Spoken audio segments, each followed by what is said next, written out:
اللهم صل على سيدنا محمد يا رب صل وسلم دائما ابدا على حبيبك. حضرات، آپ کو اگر کوئی بیماری ہے، جو سمجھدار ڈاکٹر ہیں ان کی بات کر رہا ہوں، جو بہت اسپیڈ میں لکھ رہے ہوتے ہیں، ٹائم نہیں ہوتا، ان کی بات نہیں کر رہا. سمجھدار ڈاکٹر کیا کرتے ہیں؟ آپ کو بتاتے ہیں کہ آپ کو یہ بیماری ہے، اس کے لیے میں نے یہ میڈیسن، یہ والی یہ بیماری کور کرے گی، یہ بیماری کور کرے گی، آپ کے ٹیسٹ میں یہ آیا ہے، اس کے حساب سے یہ میڈیسن میں نے آپ کو دی ہے. اس سے کیا ہوتا ہے؟ پیشنٹ کو اندازہ ہو جاتا ہے اور اطمینان ہو جاتا ہے کہ یار ڈاکٹر صاحب نے جو بھی کام کیا ہے سوچ سمجھ کے کیا ہے. لیکن کچھ ڈاکٹر ایسے ہوتے ہیں، جب آپ کو کوئی دوا دیتے ہیں تو منہ بند ہوتا ہے، بس ٹک ٹک ٹک لکھا، وہاں سے کھا لو. کھا پھر بھی لیتے ہیں اعتماد کی بیس پہ، لیکن ڈر لگا رہتا ہے پتہ نہیں کیا دیا ہے، سوچ سمجھ کے دیا ہے. ایسا تو نہیں کہ وسیم کی دوا مجھے پکڑا دی، غفار کی دوا سبکتگین کو پکڑا دی، ایسا تو نہیں ہے. یہ خطرہ لگا رہتا ہے. تو جب شریعت کے حکم کی حکمتیں مصلحتیں ہمارے سامنے ہوتی ہیں تو اس حکم پر عمل کرنے میں لطف بھی آتا ہے، مزہ بھی آتا ہے، اور جو حکمتیں ہیں وہ حاصل بھی ہوتی ہیں. دیکھیں اللہ تعالیٰ کے جو احکامات ہیں نا، جو اللہ نے ہمیں آرڈرز دیے ہیں، وہ دو طرح کے ہیں. کچھ احکام شریعت میں ایسے ہیں جو مقصد نہیں ہیں بلکہ ذریعہ مقصد ہیں، جو خود بذات خود مقصود منہ سے بول رہے ہیں آپ لوگ نہیں، بلکہ وہ مقصد تک پہنچنے کا ذریعہ ہے. جیسے جہاد ہے، تبلیغ ہے، اور سفر ہے. آپ تجارت کے لیے سفر کرتے ہو پیسہ کمانے کے لیے، اگر آپ کو پتہ چل جائے کہ سفر کیے بغیر یہاں میں زیادہ پیسہ کما سکتا ہوں، تو آپ پیسے کے لیے کبھی بھی سفر نہیں کرو گے. آپ صحت کے لیے کوئی چیز کھاتے ہو، اگر آپ کو پتہ چل جائے اس چیز کے چھوڑنے میں صحت زیادہ ہے، تو کبھی کھاؤ گے؟ آپ کو صحت کی نیت سے پھر نہیں کھاؤ گے. ایسے ہی اسلام نے ہمیں بہت سارے احکام دیے. جہاد کا حکم دیا، اعلاء کلمت اللہ، اللہ کے دین کو بلند کرنے کے لیے حکم دیا کہ لڑو. جہاں لڑنے میں فائدے کے بجائے نقصان ہو وہاں لڑائی کا حکم نہیں دیا جائے گا، وہاں جہاد کی آیتیں فٹ ہی نہیں کی جائیں گی، کیونکہ جہاد بذات خود مقصود نہیں ہے، مقصد تک پہنچنے کا ذریعہ ہے. تبھی ہم نبی صلی اللہ علیہ وسلم کی سیرت میں دیکھتے ہیں، جہاں آپ کو خیال تھا کہ لڑنے میں فائدہ ہے تو آپ نے لڑائی کو ترجیح دی. جہاں آپ کا خیال تھا جنگ بندی میں فائدہ ہے تو وہاں آپ نے لڑائی کو ٹالا ہے. صلح حدیبیہ ہے، یہودیوں سے معاہدے ہیں.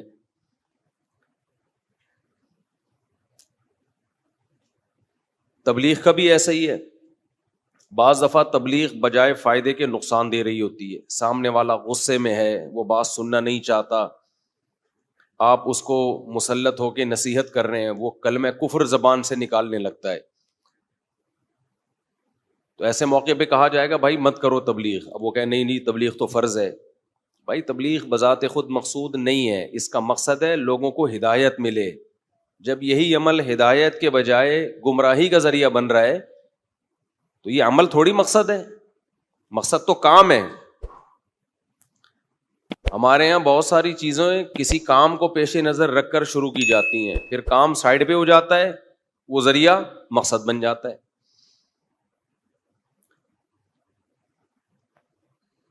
اچھا، یہ حماقت بہت سارے لوگوں میں ہے کہ مقصد کو ہٹا کر ذریعے کو مقصد بنا لینا.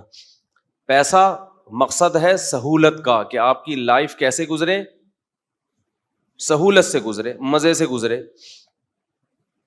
اللہ نے آپ کو پیسہ دے دیا، آپ جہاز میں سفر کر سکتے ہو، آپ پھر بھی بس میں دھکے کھا رہے ہو. اس کا مطلب اوپر کی سیٹنگ کیا ہے؟ آؤٹ ہے. ابے تو نے پیسہ کمایا کیوں تھا؟ کھانے کے لیے. تو پھر بھی جہاز کو چھوڑ کر کس میں سفر کر رہا ہے؟ بس میں سفر کر رہا ہے. تو میں اکثر ایک واقعہ بیان کرتا ہوں نا, میری بائک خراب ہوئی تو ایک موٹر سائیکل والے کے پاس میں گیا, اس سے میں نے کہا بھائی بائک ٹھیک کر دو. وہ کھانا کھا رہا تھا, اس نے کہا کھانے کے بعد کروں گا یہ کام. میں نے کہا مجھے دیر ہو رہی ہے. اس نے کہا کسی اور سے کرا لو. میں نے کہا تمہارا کسٹمر تمہارے ہاتھ سے جا رہا ہے, بہت پرانی بات ہے, تمہارا کسٹمر تمہارے ہاتھ سے جا رہا ہے اور تم پھر بھی کھانے میں لگے ہوئے ہو. اس نے کہا یہ کھانے ہی کے لیے یہ سب کچھ کر رہے ہیں ہم, تو کھانا ہی چھوڑ کے یہ کرنا ہے. بات خاندانی کی تھی اس نے, اس لیے کئی سال پرانا واقعہ ہے, مجھے یاد رکھے. میں نے کہا ویل ڈن. اس کو میں نے کہا بالکل ٹھیک. جو کنجوس مکھی چوس ہوتا ہے نا, وہ کھانا چھوڑ کے بائک ٹھیک کرنے لگ جاتا ہے, نہ کھانے کے, نہ سونے کے, نہ آرام کے. خرکار کا گدھا سنا ہے؟ گدھا کہتے ہیں خرکار کے گدھے کی طرح کام کرنا.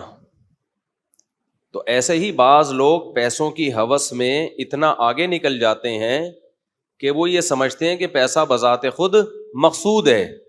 نہ کھانے کے رہتے ہیں, نہ پہننے کے رہتے ہیں, اور نہ اچھی سواری کے رہتے ہیں. آپ لوگوں نے بعض مشہور لوگوں کو دیکھا ہوگا, سادہ پجامے میں گھومتے ہیں ہمیشہ. وہ لوگ کہتے ہیں دیکھو سادگی اس کو بولتے ہیں. سادگی نہیں ہے, تمہیں الو بنا رہا ہے. یہ شو مار رہے ہوتے ہیں کہ دیکھو میں کتنا غریب ہوں. اور ہماری قوم کیا کرے, مجھے آج کل غصہ بہت آ رہا ہے. ہماری قوم بہت بے وقوف ہے, بہت معذرت کے ساتھ. ہم لوگ ان چیزوں سے بہت متاثر ہوتے ہیں کہ دیکھو فلاں کتنا سادہ ہے, سادہ پجامے میں گھومتا ہے, بالکل سادہ. چھوڑو یار, یہ کسی اور کو بیوقوف بنایا کرو. تمہارے پاس جب پیسہ ہے تو تم سوٹ ٹائی میں گھوم لو, تمہیں کس نے منع کیا ہے؟ کیوں منہ سے یہ پھوٹ رہے ہو کہ میں بہت ہی سادہ ہوں؟ بہت بڑی بے وقوف قوم ہے یار جس سے ہمارا واسطہ پڑا ہے. شاید میں بھی اس میں داخل ہوں, میں کسی کو برا نہیں کہہ رہا. بالکل کوئی مجھے لوگ بتا رہے ہوتے ہیں فلاں دیکھیں اتنے بڑے آدمی کتنے سادہ ہیں. سادہ نہیں ہے, بے وقوف آدمی ہے, تمہیں بھی الو بنا رہا ہے. بنا کیا رہا ہے وہ ابھی مسجد کے ممبر پہ مناسب نہیں ہے. یار تمہیں اللہ نے, تم کیا اتنے غریب ہو جو تم ایسے پجامے میں, اور ایسے بہت سے لوگ ہیں, کوئی ایک میری مراد نہیں ہے. کچھ مذہبی لوگوں کا کام ہوتا ہے یہ سادگی کے نام پہ منجن بیچنا. کچھ لبرل سیکولر لوگوں کا کام ہوتا ہے, اللہ نے دیا ہے ان کو پیسہ, مگر وہ ایسا اپنا لباس رکھیں گے کہ آدمی کا دل چاہتا ہے اس کو زکات دے دیں. تو ان منجنوں میں مت آیا کرو. دیکھو نارمل آدمی اللہ کو بھی محبوب ہے. جو نارمل لوگ ہوتے ہیں نا, بزرگ بھی وہی ہوتے ہیں. کبھی کسی کے گیٹ اپ پہ نہ جایا کرو کہ حضرت جی اتنے سادے ہیں, ناڑا لٹکرا ہوتا ہے, حضرت جی کو پتہ ہی نہیں چلتا. حضرت جی کا پجامہ دیکھو, حضرت جی کی شلوار دیکھو, حضرت جی کی پتلون دیکھو کیسے سیدھے ہیں. یار اگر تیرے پاس نہیں ہے نا کھانے کو, ہمیں بتا, ہم تجھے اچھی پینٹ لا کے دے دیں گے, اچھی شرٹ لا کے دے دیں گے, میں دے دوں گا اپنے خرچے پہ انشاءاللہ. ایسے گھننے بنے ہوئے لوگ ہوتے ہیں, مشہور لوگ ہوتے ہیں, ایسے گھننے جیسے لگتا ہے کہ بیچاروں کے پاس. ہماری قوم کو ایک نمبر آدمی پسند ہی نہیں ہے, جو دل میں وہی زبان پہ. ایسے لوگ پبلک کو بولو پسند نہیں ہے. اب میں امریکہ جاتا نا, چھپ چھپ کے سمندر میں نہاتا, ایک مثال دے رہا ہوں, چھپ چھپ کے سوئمنگ کرتا, چھپ چھپ کے شکار کرتا, چھپ چھپ کے 4 شادیاں کرتا, اور یہاں بیٹھتا میں ایسی بنیان میں کہ آپ کو لگتا یار بہت سادہ ہے, خدا کی قسم. کسی اور کی گاڑی میں گھومتا, لینڈ کروزر میں, اور یہاں پھٹ پھٹی لے کے جا رہا ہوتا انڈا موڑ پہ پکوڑے خریدنے, پھٹ پھٹی بائک. لوگ کہتے ہیں یار بندہ ایک نمبر ہے, آپ سادگی دیکھو یار اس آدمی کی, اس کو بولتے ہیں یار. یہ قوم کا دماغ خراب ہو چکا ہے, سمجھ رہے ہو؟ جو ہو وہ نظر آؤ بھائی, تم کیوں ناٹک کر رہے ہو؟ ایک صاحب ہیں جاننے والے, اب میرا ٹاپک چینج ہو رہا ہے لیکن کیا کریں یار. جب وہ آتے ہیں نا, ان کا ایٹیٹیوڈ بڑا خاندانی, عظیم جیسے شخصیت آ رہی ہے ملنے کے لیے. جب بھی میں ان کو دور سے دیکھتا ہوں میں ایسے کانپنے شروع کر دیتا ہوں کہ مرزا غالب کا کوئی شاگرد زندہ رہ گیا تھا, وہ آ رہا ہے. کسی کو کیا پتا کس کی بات ہو رہی ہے, خود ان کو بھی نہیں پتا چلے گا. جب وہ آتے ہیں نا مجھ سے کوئی مسئلہ پوچھنے کے لیے، بات کرنے کے لیے، پہلے گلا صاف کریں گے تاکہ آواز میں ساؤنڈ کلیئر ہو جائے پہلے بالکل، پھر ایسا اسٹائل ماریں گے، ایسی ادب اور بسم اللہ الرحمن الرحیم، اور یہ اسٹائل بنائیں گے. ہیں اچھے نمازی پرہیزگار آدمی ہیں، دیندار آدمی ہیں، امید تہجد بھی پڑھتے ہوں گے، اور بڑے وہ ملا کے نا اس کو اردو کے ایسے ایسے الفاظ جو مجھے پھر بعد میں ڈکشنری دیکھنی پڑتی ہے، یار اس کا مطلب کیا ہے. میں اس بندے کو دیکھ کے نا کانپنا شروع کرتا ہوں، یار ٹائم ضائع کرے گا. ابے تو 2 منٹ میں مسئلہ پوچھ، سیدھی سادی لالو کھیتی زبان میں پوچھ لے یار. تو جو اللہ نے تجھے نیچرل لب و لہجہ دیا ہے اس میں پوچھو یار. تم کیوں اتنا زیادہ آداب اور تمیز اور اس کو ایک ہیولا بنا کے، مجھے لگ رہا ہے آنے سے پہلے نہا کے غسل کر کے اور شاید پورا تیار ہو کے آتا ہے. بے تکلف آدمی نہ خود ٹینشن لیتا ہے نہ کسی دوسرے کو ٹینشن دیتا ہے. بے تکلف ہو کے زندگی گزارا کرو. ہاں چھچور پنے پر نہ آئے انسان، چھچورا پن اور چیز ہوتی ہے، بے تکلفی اور چیز ہوتی ہے.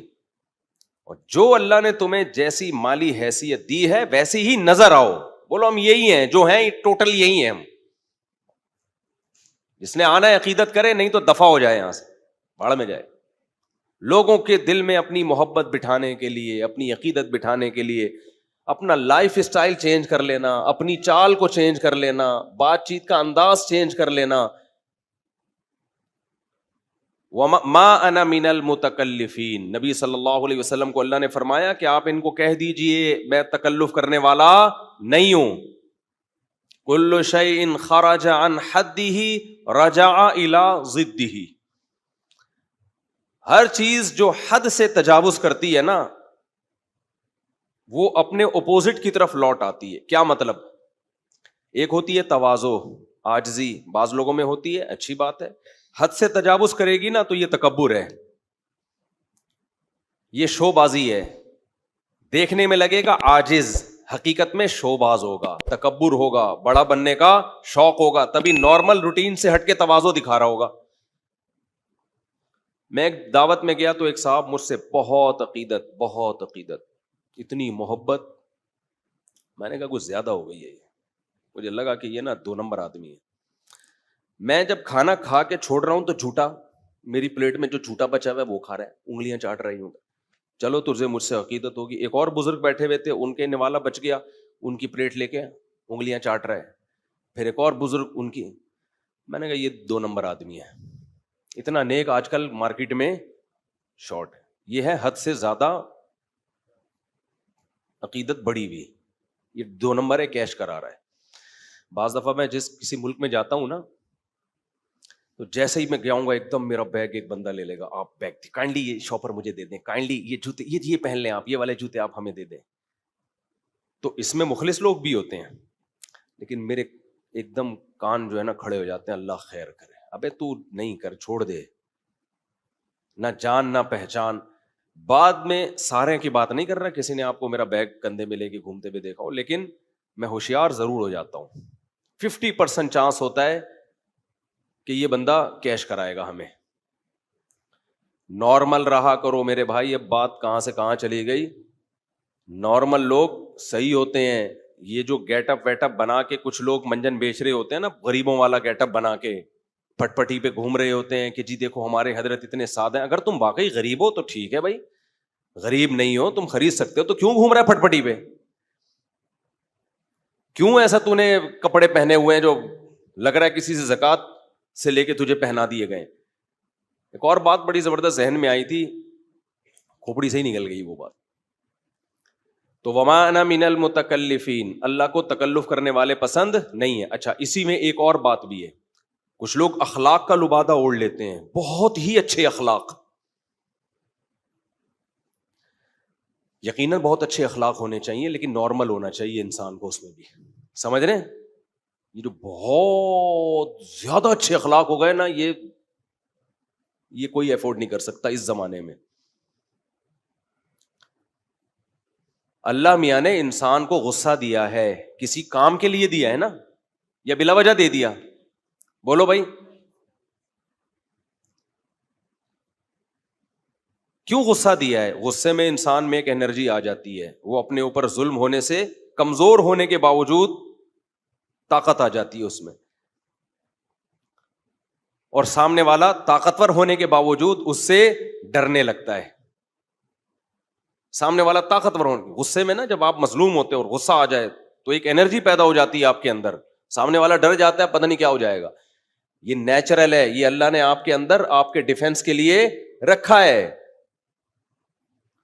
بعض حضرات اتنا اخلاق پہ بیان کرتے ہیں، اتنا زیادہ بیان کرتے ہیں کہ پریکٹیکل لائف میں اس اخلاق کو افورڈ کرنا ممکن نہیں ہوتا. کیوں قرآن کہہ رہا ہے؟ اچھا، میاں بیوی کے حقوق میں بھی بعض دفعہ بہت زیادہ غلو کیا جاتا ہے، بہت زیادہ. بیلنس دیکھو، اس امت کی خاصیت پتہ ہے کیا ہے؟ وَكَذَلِكَ جَعَلْنَاكُمْ أُمَّةً وَسَطًا. اللہ کہتے ہیں ہم نے تم کو بیلنس امت بنایا ہے، اعتدال. نہ ایسے اخلاق کے عیسائیوں کی طرح کہ ایک تھپڑ مارو تو دوسرا گال آگے کر دو. اللہ میاں نے کہا ہے کہ ایک تھپڑ مارا ہے تو تمہارے لیے جائز ہے کہ تم بھی اسی اسپیڈ کے ساتھ جتنی انگلیاں اس نے تمہارے گال مبارک پہ چپکائی ہیں، بالکل اسی اسپیڈ کے ساتھ تم بھی اپنی انگلیاں اس کے گال پہ چپکا سکتے ہو. پورا ادھار اگر نہ رکھو تو یہ تمہارے لیے یہ بھی جائز ہے. اب اس میں اس کا نہیں ہے کہ وہ اس کے دل پہ کیا گزرے گی، وہ کافر نہ ہو جائے، وہ اس کا ہیڈ ایک ہے. کیوں ہو رہا ہے بھائی؟ تو حضرت عمر رضی اللہ تعالیٰ عنہ نے ایک بہت بڑا بادشاہ تھا، پتہ نہیں کون تھا، کسی کنٹری کا نام میرے ذہن سے نکل گیا.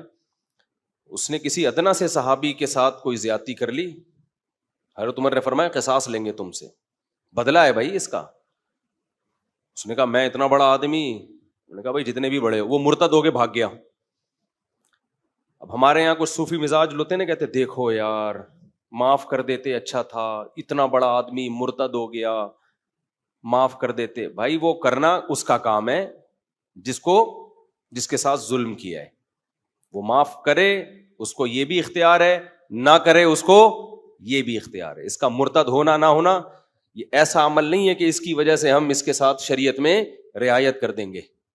ہم شرعی حدود کے اندر رہتے ہوئے کسی کے اسلام کو بچا سکتے ہیں، شرعی حدود سے باہر نکلنے کی اجازت نہیں ہے. لوگ مجھ سے کہہ رہے ہوتے ہیں میری بیوی خودکشی کی دھمکی دے رہی ہے اگر میں دوسری شادی کروں، تو میں ان سے کہتا ہوں یہ تمہارا ہیڈیک ہے، ٹینشن کتنی تم برداشت کر سکتے ہو، لیکن اگر وہ خودکشی کر لے گناہ تمہیں نہیں ہوگا. یہ ذہن میں رکھنا، گناہ نہیں ہوگا. اس کو حرام موت کا گناہ ضرور ہوگا، تمہیں گناہ نہیں ہوگا. تمہیں جب ہوگا جب تم بھی ٹینشن میں آ کے خودکشی کر لو. ایک اپنے اندر نا ایک کوالٹی پیدا کرو، کسی کے رونے سے کبھی متاثر نہ ہو. جس نے یہ کوالٹی پیدا کر لی نا، لوگ تو کہیں گے سخت دل، پتھر. سمجھ رہے ہو؟ ہمیشہ کسی پہ ترس کھاؤ دلائل کے تجزیے کے بعد، پھر فیصلہ کرو کہ کون صحیح ہے اور کون غلط ہے. کبھی کسی کی چیخو پکار سے، رونے دھونے سے اور جذباتی پن سے کبھی متاثر نہ ہو. ہماری قوم نعروں سے، جذباتی باتوں سے، جذباتی تقریروں سے، رونے دھونے سے بہت متاثر ہوتی ہے. یار زبردست، یہ ہے ایک نمبر. سمجھتے ہو کہ نہیں سمجھتے؟ میرے سامنے جب کوئی آ رہا ہو نا، ظلم سنا رہا ہو اور رو رہا ہو، میرا دل لگتا ہے اس کو ایک چماٹ ماروں کھینچ کے. مارتا نہیں ہوں لیکن دل کیا کرتا ہے جو بات ہے نا ٹو دا پوائنٹ، 2 اور 2 4 کی طرح بتا. فالتو ٹائم نہیں ہے ہمارے پاس. کوئی خاتون کا ہے نا کہ میرے شوہر نے یہ کیا، رو رہی اور رونے کی. اب خاتون کو کیا دھمکی دے آدمی؟ محترمہ آپ ٹو دا پوائنٹ بات کریں، ٹو دا پوائنٹ بات کریں، اپنا بھی ٹائم بچائیں اور میرا بھی ٹائم بچائیں. کیا ظلم کر رہا ہے وہ مرد؟ اگر رونا دھونا ہاں ہو اچھل رہا ہے، آرام سے بیٹھ جائے، آرام سے. یہ تیرے باپ کا، یعنی کہنا تو نہیں، یہ کہتا نہیں ہوں لیکن دل چاہ رہا ہوتا اس کو بولوں، یہ تیرے باپ کا گھر نہیں ہے، ہمارا آفس ہے.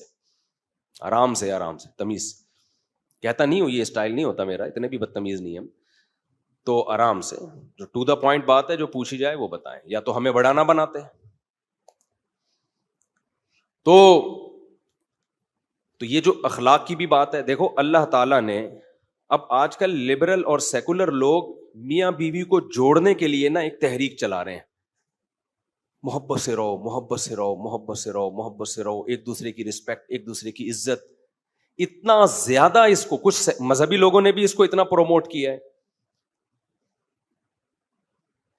کہ اتنا زیادہ اس کو بڑھایا ہے. یہ جب ممکن ہے جب دونوں طرف سے ایک دوسرے کے حقوق کا خیال رکھا جا رہا ہو. جہاں بھی ایک طرف سے معاملہ اوپر نیچے ہوگا تو اس کو بیلنس کرنے کے لیے دوسری طرف سے بھی معاملہ آڑا ترچھا ہوگا. سمجھتے ہو کہ نہیں سمجھتے؟ جہاں ہمیں قرآن و سنت میں یہ ملتا ہے کہ نبی صلی اللہ علیہ وسلم جہاں سے امی عائشہ برتن سے منہ لگا کے پانی پیتی، نبی صلی اللہ علیہ وسلم بھی وہیں سے پانی پیا کرتے تھے. جہاں ہمیں یہ ملتا ہے کہ آپ صلی اللہ علیہ وسلم نے پوری زندگی کبھی کسی زوجہ پر ہاتھ نہیں اٹھایا. جہاں ہمیں یہ ملتا ہے کہ نبی نے فرمایا تم میں سب سے اچھا وہ ہے جس کے اپنے گھر والوں کے ساتھ اخلاق اچھے ہیں. یہ سب باتیں بالکل صحیح حدیث سے ثابت ہیں. لیکن وہاں ہمیں قرآن میں یہ بھی ملتا ہے واللاتی تخافون نشوزہن، جو بیوی جائز باتوں میں تمہاری اطاعت نہیں کرتی. تو پہلا تو اللہ نے حکم دیا بھائی برداشت کرو. سب چیزیں دنیا میں انسان کو نہیں مل جاتی. فَإِن كَرِهْتُمُوهُنَّ فَعَسَىٰ أَن تَكْرَهُوا شَيْئًا وَيَجْعَلَ اللَّهُ فِيهِ خَيْرًا كَثِيرًا. اگر تم ناپسند کرتے انہیں، عین ممکن ہے بہت ساری چیزیں ایسی ہوتی ہیں جو تمہیں ناپسند ہوتی ہیں لیکن اللہ نے اس میں بہت ساری خیریں رکھی ہوتی ہیں. اسی مضمون کو نبی نے بیان کیا ان المرأة خلقت من ضلع وان من اعوجها اعلاها، کہ اللہ نے عورت کو ایک پسلی سے پیدا کیا ہے، پورا سیدھا اس کو نہیں کر سکتے. پورا سیدھا کرنے میں گئے تو طلاق کے علاوہ کچھ بھی حاصل نہیں ہوگا. تو اسی طرح برداشت کرنا ہے. اصل اصول یہ جہاں قرآن نے بیان کیا لیکن بیلنس کیا ہے. اللہ نے فرمایا پھر بھی اگر ناقابل برداشت تکلیف دے رہی ہے تمہیں وہ، تو پھر اللہ نے 3 اسٹیپ بیان کیے. فَعِظُوهُنَّ، پہلا اسٹیپ اللہ نے بیان کیا محبت سے سمجھاؤ، نصیحت کرو. دوسرا اسٹیپ اللہ نے بیان کیا پھر بھی اگر باز نہیں آتی اور تمہارے لیے اس کے اس عیب کو برداشت کرنا ممکن نہیں ہو رہا، اتنی سخت اذیت دے رہی ہے تمہیں، وَاهْجُرُوهُنَّ فِي الْمَضَاجِعِ، تو اس سے دوری اختیار کر لو، ناراض ہو جاؤ، روٹھ جاؤ. پھر بھی بعض خواتین پہ اثر ہی نہیں پڑتا آپ کے ناراض ہونے سے. پھر اللہ نے کیا فرمایا وَاضْرِبُوهُنَّ، پھر ان پر ہاتھ بھی اٹھا سکتے ہو. تو یہ بھی تو اسلام ہے. یہاں ہمارے سیکولر لوگ بولتے ہیں یہ کیا اسلام مرد کو عورت پہ ہاتھ اٹھانے کی اجازت دیتا ہے. جب مرد سربراہ ہے تو دنیا میں کوئی ایسا سربراہ آپ نے دیکھا جو آرڈر تو دے، آرڈر منوانے کی پاور نہ ہو اس کے پاس؟ تو وہ سربراہ تھوڑی، وہ تو خان سامہ ہے. پھر نہیں، یہ میرا خیال ہے بات سمجھ میں، وہ سربراہ یا خان سامہ ہوا. پھر وہ جب وہ کوئی بات آپ کی نہیں مان رہی ہے، نان نفقہ شریعت نے آپ کے ذمہ ڈال دیا، تو اس کو بھی تو کچھ پابند کیا ہے نا کہ وہ بھی تو کچھ آپ کی مانے. وہ ایک نہیں مان رہی آپ کی.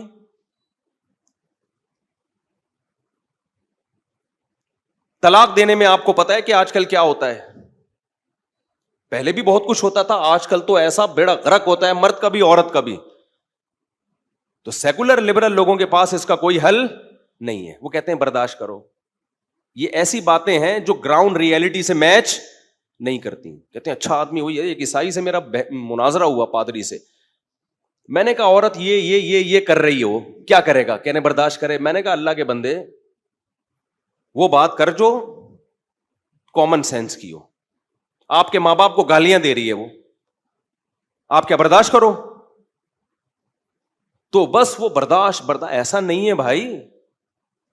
جب سربراہ بنایا ہے تو وہ سربراہ نہیں ہوتا جس کے پاس اپنے آرڈر کو نافذ کرنے کی طاقت نہ ہو. نہیں ہے.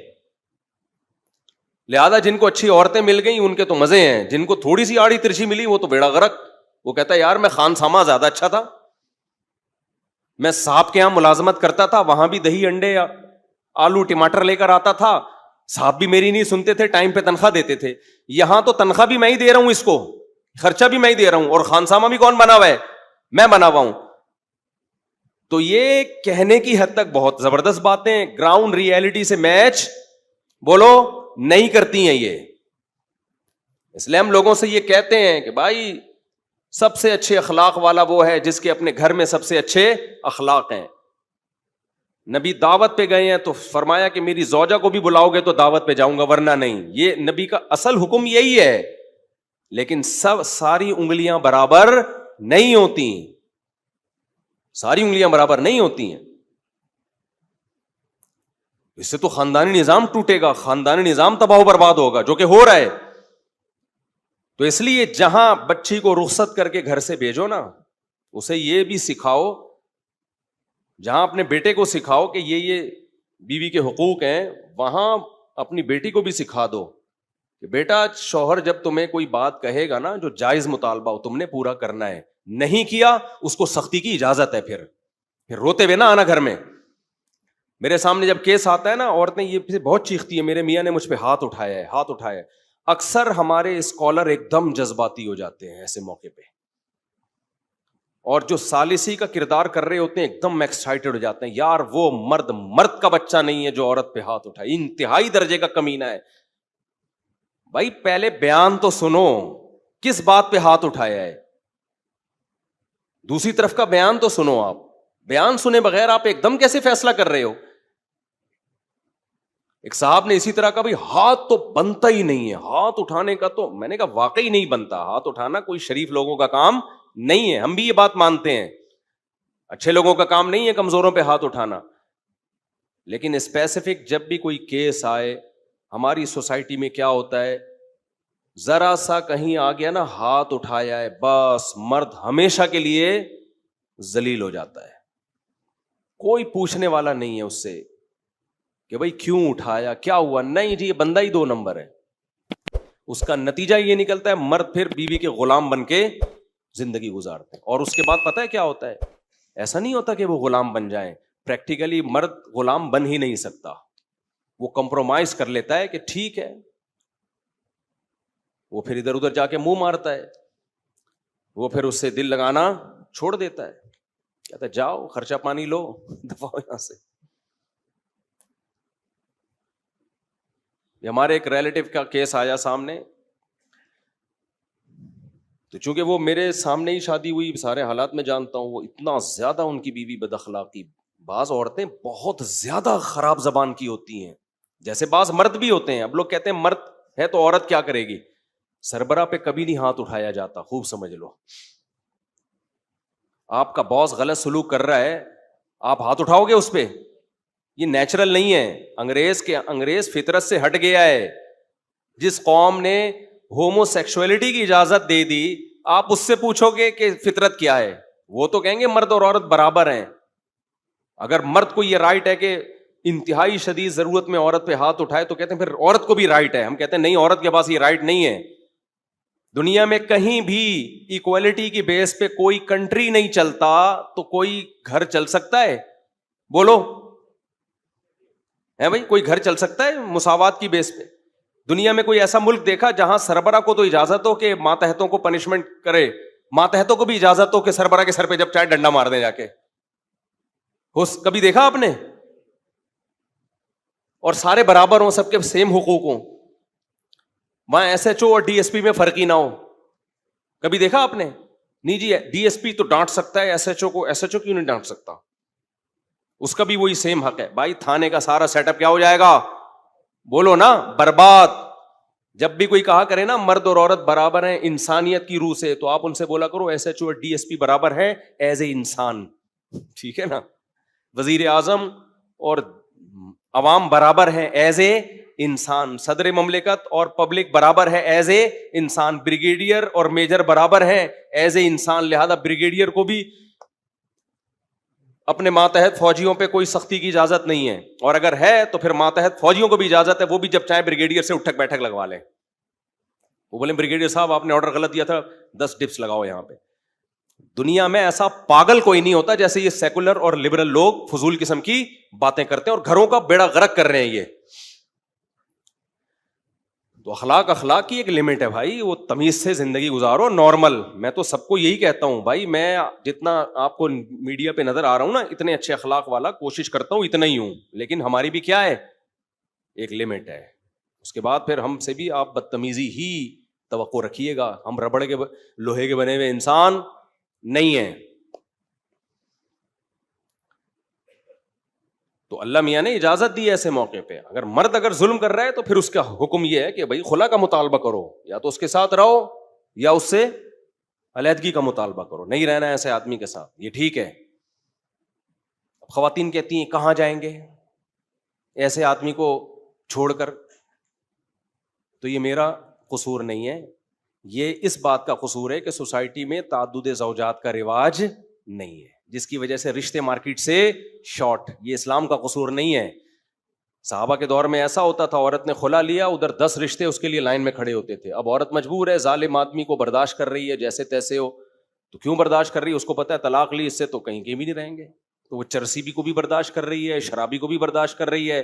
تو یہ اسلام کا قصور نہیں ہے, یہ قصور اس بات کا ہے کہ ہم نے آدھے احکام اسلام سے لے لیے اور آدھے حکام ہندوؤں سے لے لیے, تو وہ آپس میں ایڈجسٹ بولو نہیں ہو رہے. تو اسلام کو چینج نہیں کیا جائے گا, اپنے آپ کو اور اپنی سوسائٹی کو چینج کیا جائے گا. زیادہ شادیوں کا رواج ڈالا جائے گا تاکہ عورت اگر ایک مرد سے تنگ ہے تو وہ مجبور نہ ہو اسی کے ساتھ رہنے پر.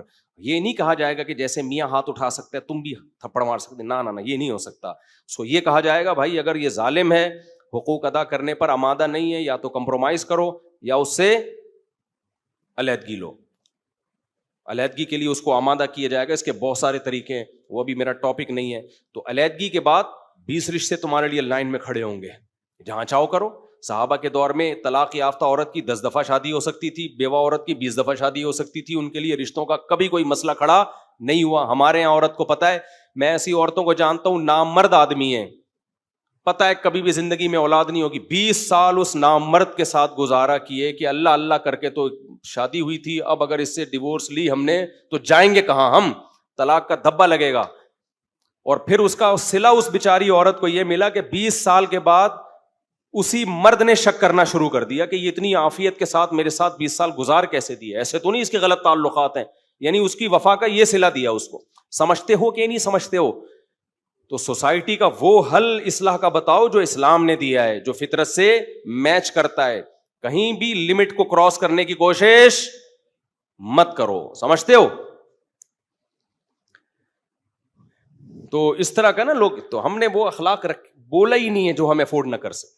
ابھی کیا ہوا ہے, ہم جامعۃ الرشید میں ظہر کی نماز پڑھ کے بیٹھے, ایک استاذ کے ساتھ میٹنگ تھی, بڑے سینئر استاذ, میٹنگ چل رہی ہے, ایک بندہ آیا, السلام علیکم, دوسرا آیا, السلام علیکم. بھائی تم دیکھ رہے ہو ایک بندہ بیٹھا ہوا ہے کسی بات چیت میں, آپ محبت میں کر رہے ہو, میں تو برداشت کر رہا تھا, انہوں نے ٹھیک ٹھاک سنا دی جو میرے ساتھ بیٹھے ہوئے تھے. انہوں نے بولا جاؤ یہاں سے, آپ دیکھ نہیں رہے ہو یار, کیوں بار بار آپ کسی کے معاملات میں ٹانگ اڑا رہے ہو. میں نے کہا شکر ہے آپ نے کر دیا, میں کرتا ویڈیو بنا کے مارکیٹ میں بدنام کر دیتا کہ دیکھو ممبر پہ کیسے اخلاق ہیں, اور یہاں کیا کر رہے ہیں, بدتمیزی سے بات کر رہے ہیں. تو بدتمیزی سے بات بھی واجب ہے, سمجھتے ہو کہ نہیں سمجھتے؟ اگلا کو بھی تو خیال کرنا چاہیے نا. اگر کوئی بندہ کسی جگہ میٹنگ چل رہی ہے کسی کھلے ایریے میں, تو اس کو بار بار جا کے السلام علیکم, بالکل ایسے لگ رہا تھا جیسے نیزہ نکال کے نا میرے پیٹ میں گھوم رہا ہے. تو ایک حد تک چلے گا نا, یہ کیا خیال ہے؟ چھوڑو آپ. مولانا اشرف علی تھانوی رحمۃ اللہ علیہ کی کتاب ہے آداب معاشرت, کیا نام ہے اس کا؟ آداب معاشرت. گوروں میں جو اخلاق ہے نا اس وقت, جو ظاہری اخلاق ہیں, تو انہوں نے 150 سال پہلے 100 سال پہلے وہ لکھے ہوئے ہیں, وہ قرآن و سنت سے, گوروں کو دیکھ کے نہیں, قرآن و سنت کو دیکھ کے. وہ بالکل وہی اخلاق ہیں جو آج یورپ اور امریکہ میں جس کو فالو کیا جاتا ہے. وہ کبھی بھی کسی شخص کے کام میں ٹانگ نہیں اڑاتے. ایک بوڑھے آدمی تھے نا, انہوں نے ایک بچہ سگریٹ پی رہا تھا, اس کو جا کے کہا بیٹا سگریٹ پینے سے عمر کم ہو جاتی ہے. اس نے کہا میرے دادا تو 99 سال کے تھے. اس نے کیا وہ سگریٹ نہیں پیتے تھے؟ کہہ رہے ہیں وہ کسی کے کام میں ٹانگ نہیں اڑاتے تھے. سمجھ رہے ہیں؟ خیر بچے نے غلط کہا, ایسے موقع پہ تو تنبیہ بنتی ہے, لیکن اتنی بات تو صحیح ہے نا. تو بھائی ہر چیز میں کیا ہے, ایک حد ہے, لمٹ ہے. ایسا نہیں ہو سکتا کہ آپ کسی کو ستاتے رہیں. اور پھر لوگ پتہ ہے کیا کرتے ہیں, جب کوئی ایسے بڑے اسکالر اس طرح بدتمیزی کرتے ہیں تو ان کے بیانات ان کو سنانا شروع کر دیتے ہیں کہ دیکھو کتنے اخلاق کی بات آپ کر رہے تھے. میں ڈیفینس میں گیا ہوں, بڑا اچھا تجربہ رہا وہاں میرا, ہوٹل میں بیٹھا ہوا ہوں, تو میں نے دیکھا لوگ تنگ نہیں کر رہے. میں تو بڑا انسپائر ہوا یار ڈیفینس والوں سے, تمیز سے بیٹھے ہوئے ہیں. ایک آدمی کی میرے آئی کانٹیکٹ ہوا, جیسے ہی ہوا اس نے کہا, میں نے کہا اتنا اچھا لگا یار.